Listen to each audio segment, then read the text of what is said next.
Unless some of you have been working in a specific domain for the last 20 years or so, the odds are that anything you're thinking about customers and markets are nothing more than a guess. And you go, oh no, the buddies in the dorm, they liked it.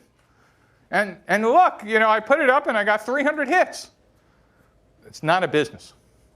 In fact, the heuristic is, if you can't get 10,000 hits, like in Silicon Valley, like your server's not connected.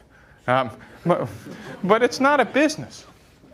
The real notion is, how do you take your idea, size the opportunity, and figure out whether your hypotheses, your guesses about customers, about the problems you're solving, about your product are correct. And the first thing I teach students and coach young entrepreneurs is, while your hypotheses are great, have all of them you want. You got me excited. The next step is get the hell out of the building and test them. On a web company, you could do that virtually. You could get users to click on your page. If it's a physical product, you physically leave the comfort of your dorm or your office, and you go out and you talk to people.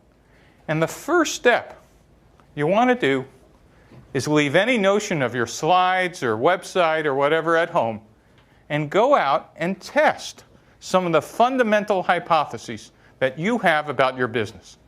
And you have two that are just absolutely essential.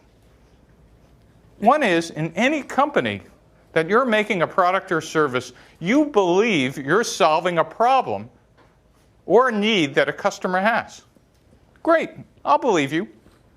Now show me that there are customers out there who have agreed with you, who have said, why, yes, this really is a problem, and it's the most important problem we have. And in fact, it's so important, we'd actually pay you money or use your service. Or if it's not a problem, you could convince me that it's a need I didn't even know I had, and I'll rush and go use your site or buy your product.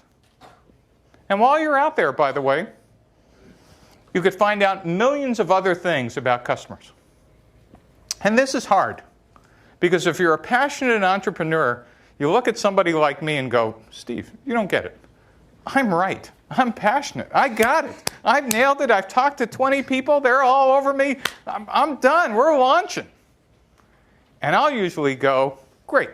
So this ought to be a very quick exercise. In about 20 minutes, you could go out of the building or get some people to click on your website and confirm just what I said. For those of you thinking about companies, and particularly those of you building web companies, you could run this exercise in a week. And trust me, it will be very sobering. The goal is not to convince you not to do a business. The goal of a customer development process is simply to take the hypotheses about your business and product as is, and see if there's customers in a market outside the building.